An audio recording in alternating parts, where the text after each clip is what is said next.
There's nothing graceful about it. You only have to look through the competition photographs afterwards and you're pulling all kind of faces, and stereotypically it's not seen as very feminine, but actually strong is beautiful. Welcome back to Educator University. Today's guest, Zoe Thompson, is a high-performance coach and international Strongwoman competitor. After 20 years public service as a leader in the UK police force, she didn't just rebuild her life, she became one of the strongest women in Britain. Now she helps high achievers create success without burning out or losing themselves in the process. Welcome, Zoe. Thank you so much for having me. I'm really looking forward to speaking to you today. Yes, me too. I've actually watched quite a few of the videos that are out about you with the Strong Women competition. And one thing that I just find so incredible is how calm you were able to stay when doing some of these really intense things like lifting cars and lifting really heavy rocks. I'm curious kind of what's going through your mind at that moment and what helps you stay calm? That's such a good question. This was actually commented on a lot by fellow competitors. It's always really interesting in that environment how different people respond to that type of pressure. But I think for me, what had happened was having worked for the police for 20 years, when you're public facing, certainly the first half of my service was facing the public. So the public come to you with all kinds of challenges, but they expect you to be professional. They expect you to know all of the answers, but also they expect you to be very calm under that pressure. And so I learned really early on. So I was 18 when I first started public facing.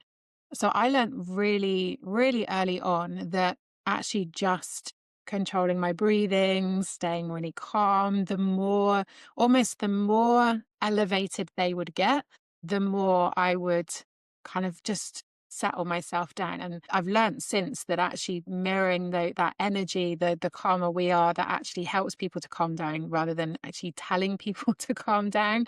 So I think for years I'd been in this environment, I don't think necessarily knowing about it, but certainly in this environment where I was very, very calm under pressure and learned to be very calm under pressure. So then when it came to competing, that actually didn't really help in a very strange scenario. So very calm in the competition environment, but actually it meant that I wasn't getting the adrenaline rush that as a competitor and as a weightlifter you want that adrenaline, because that's what helps you to lift heavier, that's what helps you to go faster, it's what helps you to stay really hyper focused.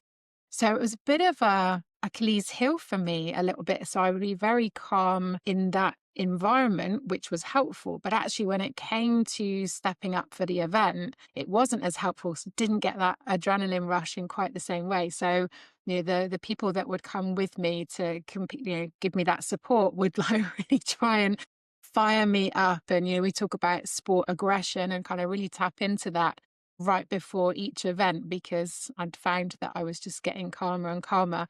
I'm not sure inside my head it was quite as calm as that. I think I just learned to actually manage physically how I was feeling in those moments. So definitely had its advantages, but weirdly also had a disadvantage as well. So trying to learn how to tap in and out of that. That's really insightful. As teachers, I think we're kind of similar in that way because we're kind of in front of the class and we have to stay calm. But maybe we need moments too, like you said, to have that moment of release of like, whether it's competing or finding a creative space or outlet, it kind of creates that space where you can let go and cannot always be the one reacting in that way. Yeah, exactly. I would imagine it's very similar in the classroom. Like your children that are in the classroom will mirror that energy. And it's interesting, isn't it, when people say, "Oh, it's like the kids knew I was having a bad day," and it's like, well, the kids pick up on your energy. If you are anxious, if you are feeling agitated, they're going to pick up on that as well. So actually, the more you can be calm, the better in the classroom. But you do need an outlet for that. It's healthy to have an outlet for that. Whatever that looks like for you is definitely a healthy release. Don't want to hold on to it. When you're competing with the strong women competitions, one thing that's kind of unique is that you're a woman, as I am, as a lot of us are teaching. What do you think people get wrong about strength when it comes to being a woman? So I think this goes back 10 years ago now when I first sort of stepped into this sport. And back then, you didn't get women in the gyms in quite the same way. It's really nice for me now. And I go into the gym and I look around and there's more women in there than there are men. I'm like, yeah, this is good. This is a good sign. But 10 years ago, we didn't You would have women's only sections, or certainly here in the UK, you would have a little section in the corner of the gym where women had little tiny pink dumbbells and they could go and work out. So I definitely found stepping into this sport, because it does challenge a lot of the stereotypes. It's dirty, it's messy, it's heavy, it's awkward. There's nothing graceful about it. You only have to look through the competition photographs afterwards, and you're pulling all kind of faces, and it's not a pretty sport. It's not something that is particularly feminine. There's nothing really feminine about it. And I trained with guys, and I had to really push myself in different ways. I think stereotypically it's not seen as very feminine, but actually the women who compete, I think, like a lot of people now, are starting to challenge, you can be feminine and be an incredible athlete. And I think we're seeing Iona Mayer, the rugby player, really starting to smash that stereotype of like strong is beautiful. You can wear your lipstick while you're competing, and the girls would have their lashes done and still tap into that femininity while they were doing quite a masculine energy sport. But I think, also people think that you're going to look a certain way if you start lifting. People that I think now that we're seeing lots more conversations online that strength training is really important for women, for our hormones, for our bone health, for our, older age. We need to lift. It's really important for us as women. But I think there's a lot of stereotypes or a lot of myths, I think, that people think that you will look a certain way when you lift. And certainly when I look at pictures, photographs of myself back then, I was in incredible shape. I actually regret I didn't show that off a little bit more, but I think, yeah, I think it's really good to see more women are lifting, especially young girls starting to lift a lot more, and recognizing that cardio is important for your heart health, but actually lifting weights is really good, not just for the physique and how you look, but actually for our physical health and mental health too. I think for me, being in the gym and lifting and pushing past what I thought was possible and really challenging myself didn't just impact confidence in the gym, it impacted confidence elsewhere as well. Just really pushing out the comfort zone and having a trainer that was adding weight to the bar and saying, right, let's get another 2 reps out of that. I think when you've got people that push you and you then learn to push yourself, you start to do that elsewhere in life as well. And I found that in that period of time, not only was I pushing myself in the gym, I got promoted because I was pushing myself to go for a different job. I was pushing myself out of my comfort zone in lots of different areas. So I think it definitely pays off that it's as mental. I think lifting is as mental as it is physical. You have to believe that you can pick that up. You have to believe that you can deal with that weight before you pick it up. But it's not just the physical strength, it's that mental challenge that goes with it too. And I think that's kind of what I loved about it, just as much as this itself. That mental challenge really changed your life in a way, it sounds like, in terms of your professional life and also kind of just your thoughts and belief in yourself. Yeah, that period of time in my life was it's crazy looking back on it, because none of it was planned. I fell into the sport because somebody who went to the gym and had the same personal trainer saw there was an open day and wanted somebody to go with them. I literally fell into the sport. I never had plans to compete. I worked full time. I was a single parent. I was in my late 30s.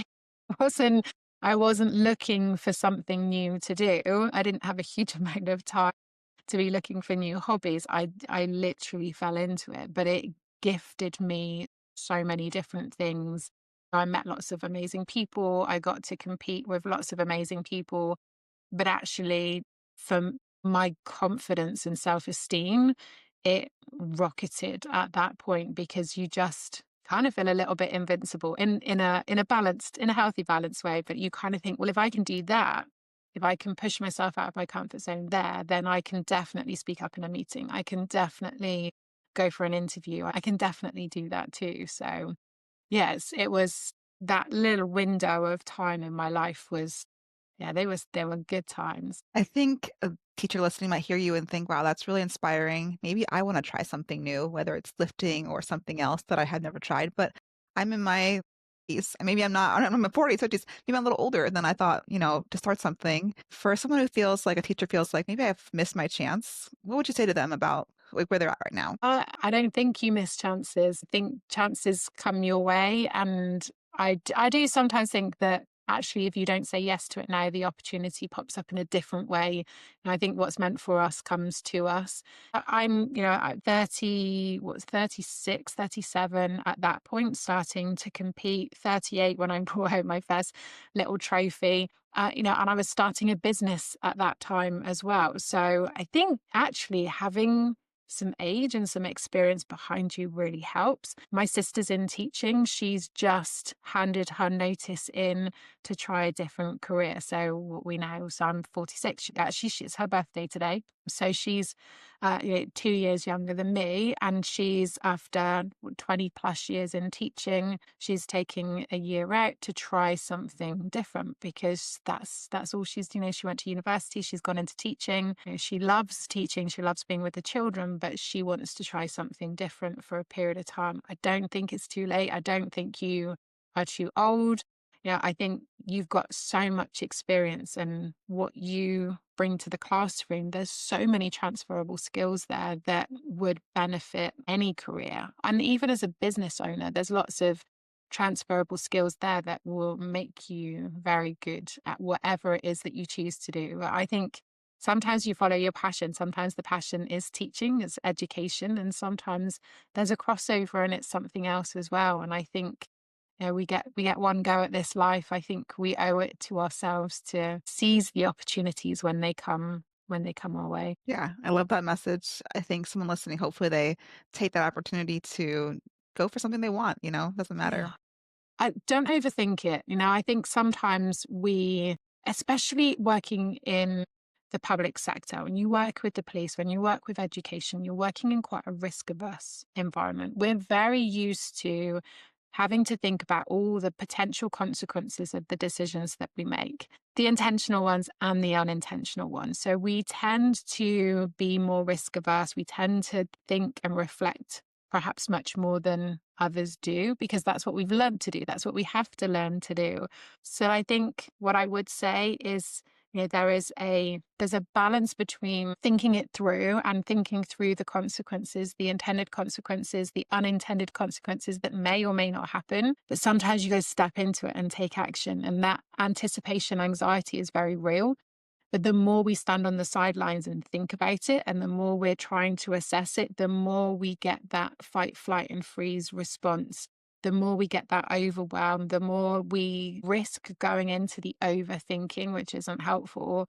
So sometimes taking that first step, even if that doesn't mean a big change. So there's lots of things that you can do while you're still in teaching. Explore it a little bit, get curious with it, play around with it. Don't take it too seriously in those very early days. You don't have to make a huge change in that very first step. You can sneak these little things in, give them a try, see how it lands, see how it feels. And I think once you're in it, it's much easier to then make the next decision rather than standing on the sidelines and trying to make the next 20 decisions that might need to be made. I think feel it out, get curious with it. It's that childlike curiosity that we tend to lose sight of when we're adults. And yeah, just do something small, just go and play with it and see what happens. I love that advice about being curious and also taking small steps.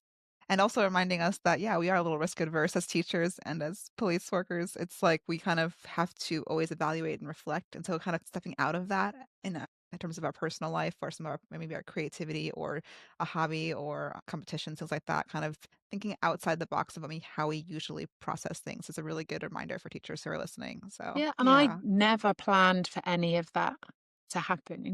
Somebody said in the gym said, "There's an open day. Do you want to come with me? Because I don't want to go on my own." So yeah, that's fine. Let's go. We went down there to the open day. As we were leaving, the gym owner said, "I'm going to put a competition on for women. In fact, we've been running men's competitions for years. I really want to do one for women. Would you girls be interested in signing up?" Okay, yes. So then we went down and we played about with the equipment and we signed up for the competition. Competition day came. couple of weeks later, somebody called me and said, "We've had a few people drop out. I know you've been training for this other competition. Do you fancy coming and giving it a go?" I was like, "Yeah, cool, let's do that." It was all just different opportunities that came in front of me that I said yes to. I didn't sit and think, right, what do I need to do to plan this out? And, in the same way with starting the business, I knew that there were certain things that I loved about my day job that I wanted to do more of. So I started to explore that a little bit more on the evenings and the weekends. And then as that started to pick up, I asked if I could compress my hours so that I could spend a little bit more time on it. I didn't sit and plan. So that meant then when my role was made redundant, I already had a little bit of an idea of what I wanted to do. And then it's just then making the next decision for that next step. I think it can feel very overwhelming when we don't know. And it can feel very overwhelming when we see 20 plus steps in front of us or we're trying to plan for a whole year. And that's overwhelming for a lot of people. And I know people talk about, you have to have big, hairy, scary goals and you need to know where you want to be in 5 years. The world's changing way too quickly for us to have 5 year plans now. Things have changed. It's not like when I went to school, you were supposed to pick your career at 16, 17, and that was it. You committed for life up until you retired. The world isn't like that anymore. There isn't the loyalty to us as employees, and employees, quite rightly, don't hold that loyalty to employers or in an industry. So, yes, you may have gone to university. Yes, you might have studied really hard to be able to do this, but that can also lead to other things too. Like it's not a permanent stop. Sometimes it's a stepping stone, and we take those steps to get to the next step. And then we can work out what the next step is after that. We don't need to have it all lined up. And yeah, I have never had a 5 year plan. It's not caused me any problems. So Yes, I like that reminder as teachers, especially because we're really busy. Sometimes it feels daunting to think of, okay, I want to do something new, but I don't have time to go grab all those supplies or make a whole plan. Maybe just start with, like you said, pop into the gym if you want to maybe think about competing, or if pick up a hobby. It could be something very small, or one little meeting, or one little, purchase or something like that, something really massive. So I love that reminder. And does this kind of tie into, you're talking kind of a little bit about how you took little steps to kind of figure out what the next step was for you. Does this tie into your theory with PIPs and your strategies you use in your coaching? yeah, I mean, the PIPS framework really came about because I was looking at what I had done and I was looking at clients that I'd been coaching. So I've been coaching 8 years this month. So there's a lot of people that I've worked with, as well as my own journey as well. And I was looking at what the most common elements were in the people that I've worked with that have been most successful. So when they come to me, they are where they are and they have an idea of where they want to get to.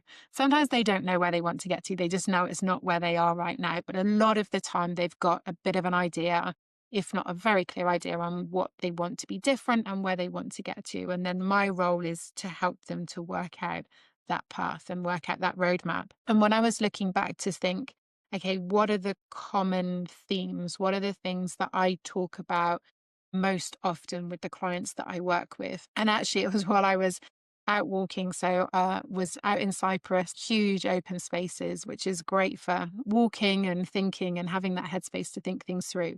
And I've actually still got the very bad drawing of where I've drawn things out on the notes section of my phone. And I started listing things out as I was walking. It's like, okay, well, the plan. I mean, that goes without saying. You have to have a plan. There has to be some flexibility within that plan. But it's also really important that people are very clear on what it is that they want. So often in a coaching question, I'll ask, what is it you want? And the immediate answer is, well, I don't want this. And so then the coaching questions are what pull out, okay, what is it that you want instead?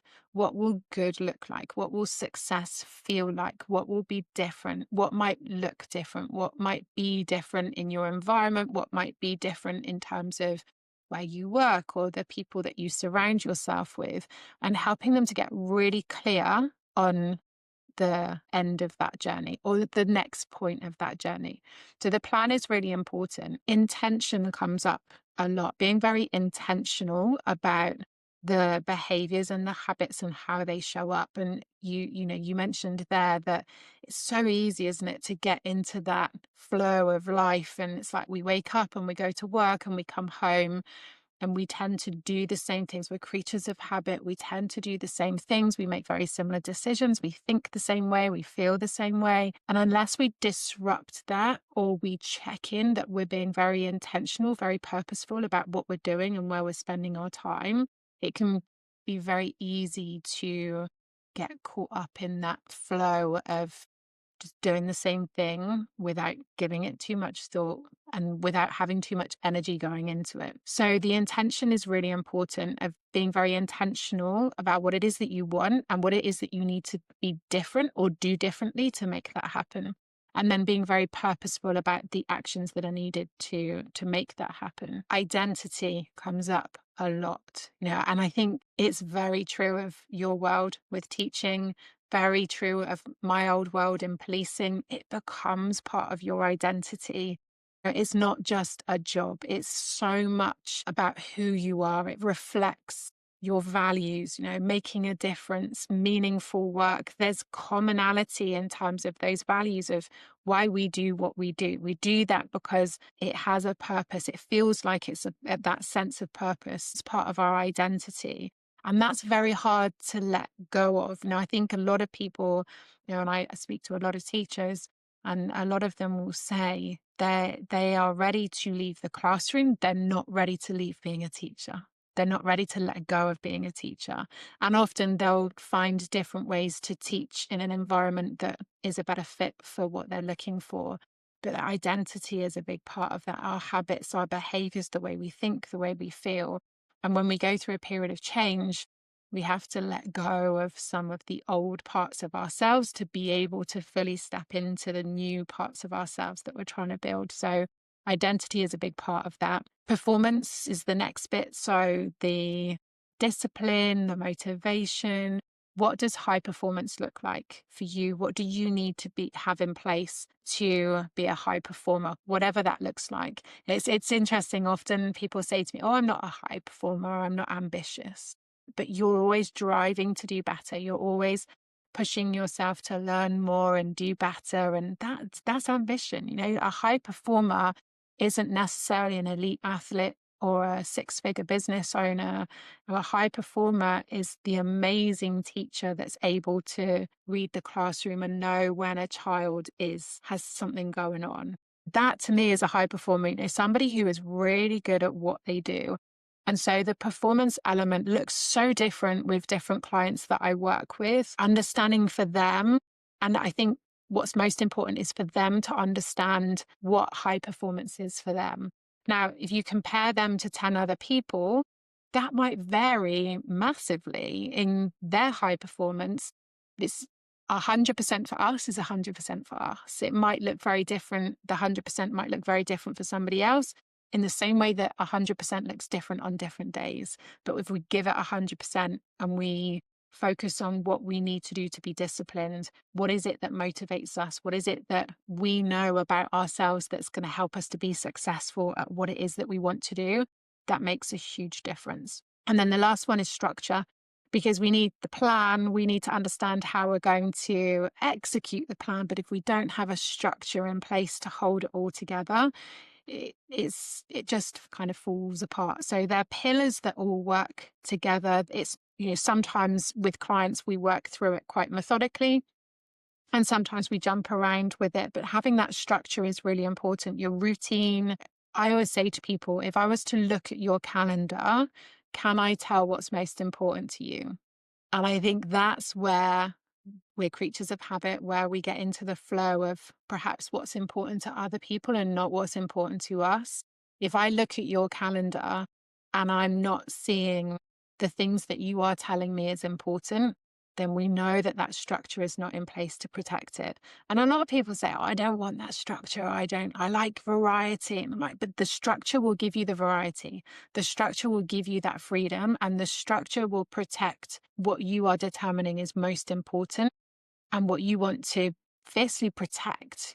Time is not this infinite resource, especially if you're in a role like teaching. You have minimal amount of time. And we know that you will quite often have to work into the evenings and over the weekends as well. So you want to fiercely protect that time that you have and make sure that the things that are most important to you are allocated that time that you're protecting, and that you create those boundaries around that. So that's the PIPS framework in a nutshell. That's the bits that I pull out to work out with my clients to help them to understand what their 5 pillars are within that framework to help them to achieve success. But I always say to people, the success needs to feel as good as it looks. This is not about success that looks great on paper or great on your Instagram profile. This needs to be success that you wake up and you're excited about. And when you go to bed at the end of the day, you've got a smile on your face and it feels good. Because I think it can be very easy to get caught up in what society tells us success looks like or what people expect from us. And aligned success is what's most important to me. Like, does it feel as good as it looks? Does it align with your values? Does it fulfill the things that are most important to you? And, like I said, life is short and we have to make the most of those moments. And we can't live for other people. We can't live other people's dreams, live other people's dreams. We want to make sure that it aligns with what's important to us. And that'll be different for different people. But, it's got to feel as good as it looks. I love that distinction that it needs to be good for us. Because sometimes as teachers, we're kind of outward focusing on other people or the school, what they need, what the students need, and sometimes we got to focus on what we need as well. So I love each Yeah. pillar that you've given has a lot to unpack. I'm kind of curious. You mentioned talking to teachers a lot.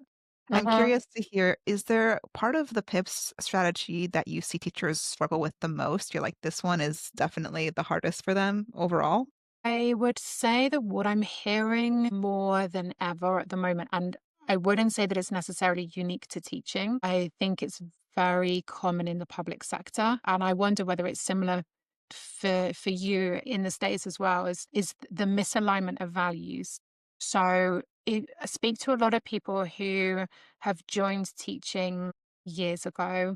And the same for policing. If we joined 20, 30 years ago, the world was a very different place and the profession was very different.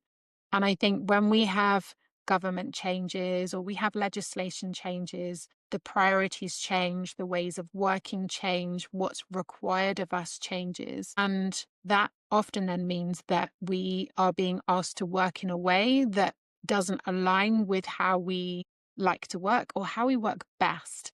And it's out of alignment with our values. So what I hear most from people who work in public sector, in public sector fields, most of them have a value similar to making a difference, meaningful work and making a difference. And I'd be interested in terms of your audience, how many of that resonates with people. I would imagine it's going to be a lot of them. In policing, anything, especially because if you say, well, we don't do this for the money, then the chances are you have a strong core value of meaningful work or making a difference. Now, if we're in a classroom and you don't get to spend time with the children, or you don't get to teach in a way that you know is the best way to teach those children that you're responsible for, that is going to be out of alignment with your core values. And that is a difficult thing to reconcile. That's the bit that drains our batteries really quickly. Now, that's why we come home feeling drained. That's why it's the emotional drain, the mental drain that often then leads to the physical illness, because we're draining this energy battery and we cannot recharge it in the same way. And even a good night's sleep is only going to recharge the physical energy. It's not going to recharge the mental and emotional energy when we go back into that environment the following day. So for me, the values is what's most important. And for a lot of people, that comes under the intention and identity, those pillars. Now, sometimes when there's a misalignment of values, we can resolve that through conversation. We can go to our line manager and say, I need to do this differently to get the best out of the job that I'm doing. I think the challenge within public sector and the challenge within education is that we don't have control of that. And it's often very hard for us to influence that because there's this very formal structure that doesn't have much room to flex. So it makes it very difficult. And so the more we're forced to work in a way that doesn't feel comfortable for us or doesn't align with our values, I think that's the biggest challenge. And so whilst I will always encourage people to, once you've identified what the challenge is, go and have that conversation, go and ask and see if things can be done differently. But I think if those conversations don't result in change, then that's going to have a very short time frame before it leads to burnout. And a lot of people think that burnout is down to a resource mismatch. It's not enough time or not enough hours in the day, or it's too much work for the resources that you've got available. And that does lead to burnout, but it's the mismatch of values which I'm hearing more than ever. It's the mismatch of how people like to work and that level of control, the community, all of these things that are, they come from here, not from here, their heart-led values. And we can't switch that off. We can't reconcile that because it's so intrinsic, it's so personal to us. That is part of our identity of what makes us us, what makes me me and what makes me different to you. And we'll have some shared things, but actually the more I understand myself and the more I understand what's important to me and the principles and the ethics and the morals that I live by, if I'm in an environment that is forcing me to work in a different way, or it's not ticking the boxes of what I really want from work, and that's an easy choice on paper, but it's a very difficult emotional choice to make in what do I do differently and what might I need to do to change that. Yeah, it really is a big choice for some teachers listening. And I think that the way you're redefining burnout is really helpful, though, because sometimes teachers are listening, they think, I'm just tired, I'm just exhausted. And they think I'm just maybe overworking myself. Maybe it's not about overworking, potentially part of it. Maybe it's not finding the alignment that you maybe once had and finding that it doesn't feel as passionate as it once did. And I Yeah. think I would love to see people talk about that more because I think people, and I think teachers are hard workers. So they think, I just need to get to half term. I just need to get to the break and I have a couple of days off or I'll go off on my holiday and then everything will be okay because I'll get some early nights and some lions and I'll chill. It doesn't work. This is like an emotional drain. The way that I describe it is, when we have these apps on our phones that drain the battery really quickly, but we're not quite sure what the app does and we're not quite sure how to switch it off either. It's like that. It's this emotional drain that is taking all of our energy. And yet it's very hard to put your finger on unless you know that that's what it is. When you know what it is, you go, okay, yeah, I can see it now. But actually, we talk about burnout being, too much work and not enough, and that mismatch of at the output and the input. And actually, the emotional drain is a really hard one because sleep doesn't sort that out for us. It gives us a reprieve and a bit of a rest from it, but it doesn't fix the problem. And unless we get to the core root of the problem, we're just going to keep having the same effects. So I'm curious, as you work with educators and teachers, and maybe they're in this position, what kind of like with your pillars system and things, are there certain things you would say to do first in terms of starting the process of figuring out if they're kind of feeling maybe like they're drowning or overwhelmed right now with burnout or where they're at? What do you suggest when you talk to your clients? I'm kind of curious. I think it does go right back to trying to identify what the root is. So I guess in a coaching conversation, I would probably ask questions around what's changed. When did you start to feel like this? What changed in the environment? What perhaps changed in the school you're in, or what changed in the processes or the systems, or helping them to identify where they started to notice the difference, because that will often then help identify what's the root cause. I think if you can understand the root cause, then you can start to map your way out of it. But I think this is not something you stick a sticky plaster over, over a spring break or a Christmas break and think, okay, well, it's all going to be okay, because unless the circumstance and the situation has changed, you're stepping back into the same environment. So I think if you can identify what the core challenge is, what changed, and for a lot of people, this is going to have changed over a period of time, because we know these changes are quite often drip fed, aren't they? There's not often like a big significant change. There's small changes over a period of time that start to build up. I think the biggest question is, what do you want? What do you want instead? What is it you still love about teaching? That's really important. What is it you still love about teaching? And what is it that you loved about teaching that being in the classroom no longer ticks the boxes for? What's missing? What did you have in teaching that is now missing? And list that out too. Because then you're starting to build the picture of what it is that you want back in your world. And then you can start to identify some of the solutions that might bring that back in. For some people, it's a change of school. It's a change of school with a different system or a different senior management team that cope with things differently or make different decisions. Sometimes it's a different location. Sometimes it's finding ways to teach in a different way. Sometimes it's teaching a different age group. Sometimes it's teaching a different subject. Until you can identify what the problem is, that's first. What's missing? What do you want to keep hold of? What do you want to let go of? And then that gives you the start of the picture of what could be possible next. And just Yeah, because you can doesn't mean you have to. yes. Yes, good reminder there. And it's interesting talking about changing grade levels or subject or schools. I actually have had people on the podcast who have shared about their experience doing that. So I think that that is something that is an option. People need to realize that maybe you're leaving teaching, maybe that's possible, but maybe also just thinking about maybe it's a grade, maybe it's a school, maybe it's a subject. And you can be brave and change big subjects. I just had someone on the podcast, he changed from social studies to teaching woodworking, carpentry, like That's totally very different thing. different.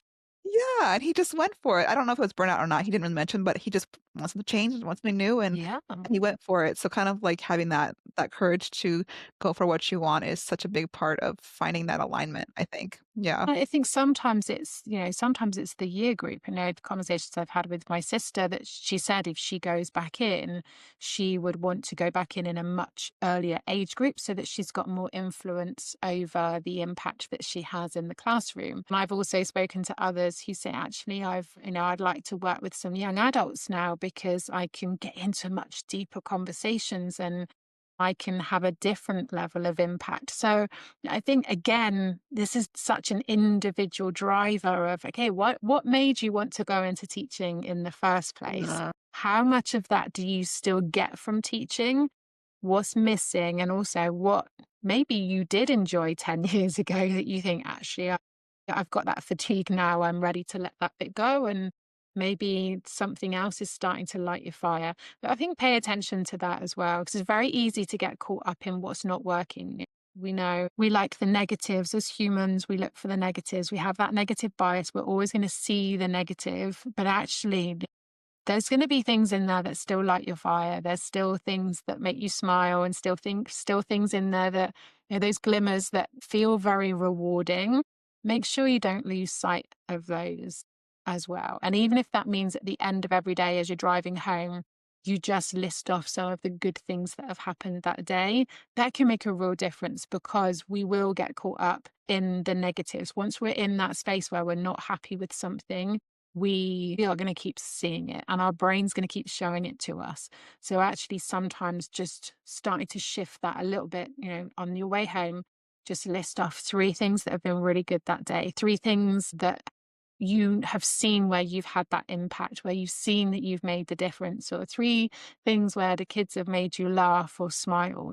Make sure you don't lose sight of those, even if everything else has all gone a little bit Pete Tong, that, just make sure you're not losing sight of the good stuff in it either, because there's always the glimmers there. Yes, yes. And kind of finishing kind of on that beautiful note, I'm kind of curious thinking about positivity, keeping ourselves positive focused, thinking back to the strength and the positivity that you brought to that space. Do you have any tips, any final tips for teachers in terms of finding their strength and maybe not just physically, but also mentally from your experience? I mean, I love the saying that we don't know what we're capable of until we're tested. I think there's lots of things that I just didn't know that I had that in me until I kind of just thought, "Oh, let's just see what happens." And I think we can keep ourselves in that safe space of not trying and testing things out, or we can just test ourselves a little bit and think, okay, what can I do? What is possible? I think comfort zone is very comfortable, but it does get a little bit boring after a while. And I think we're, yeah, teachers as well, teachers in particular, like incredibly resourceful, resilient people. What else could you do with that? What else could you test yourself with and go and see what might be possible? Because you just never know. If there's one thing you take away from my experience, I was, bumbling away through life, single parent, working full time, working for the police where I'd been for nearly 20 years. And then this one opportunity just opened up this entire new world. And that's the same for a lot of people. It might be different worlds, but the doors are there if we're looking for them. Yes. Yes. What a great way to kind of finish your conversation. Before we leave, I want to go through some fun questions. They're just fun ones for the audience to get to know you. Favorite teacher lunch, or favorite lunch in general? That's a good question. I do like a Greek salad. I like all food, to be fair, but I do like a Greek salad. That sounds good, especially in summer. Yes. Your best behavior management tip. Or take a deep breath. You want to respond, not react. Love Let it. let the chimp settle. Take a deep breath, count to 10, let the chimp settle, and then you can respond rather than react. Yes, nothing's urgent. How about a teacher that made a difference in your life? Gosh, I was so lucky with teachers. I wasn't great at school. I'd find classroom learning environment really difficult, but I had some really great teachers. Yeah, in fact, my psychology teacher stands out because I think that just opened up a new world for me. But yeah, I was very lucky with teachers. And then the last question here is last lesson you taught. Oh, I did a workshop yesterday it was a company workshop, but it was still teaching, and we talked about delegation. So the importance of delegating, not as a way of offloading your work, but as a strategic way of that succession planning and developing stuff. I'm just listening because I'm personally working through that myself. So I'm like nodding my head. I need to get an editor. Like I'm scared to delegate. So I'm listening. I'm like, this is a sign. I need to do this. So Yeah. anyways, So you want to stay in your zone of expertise. So if it is something that somebody, the different way to reframe it is you are holding back, you're holding on to something that drives you crazy. Whereas for somebody that lights their fire and they're going to get so excited about that. So you're holding on to something that somebody else would love to be able to do. you've shared a lot of information, and I am sure people are thinking, I'd like to know more about you and learn more from you. So where can they find you? So if you put my name in, all of my socials are all under zoethompson.uk. So I'm on Instagram, I'm on LinkedIn, that's where I'm most active. And if you go through where the link in the bio is, there's a page in my website and there is a free PIPS training. And so your audience are very welcome to go in and download that.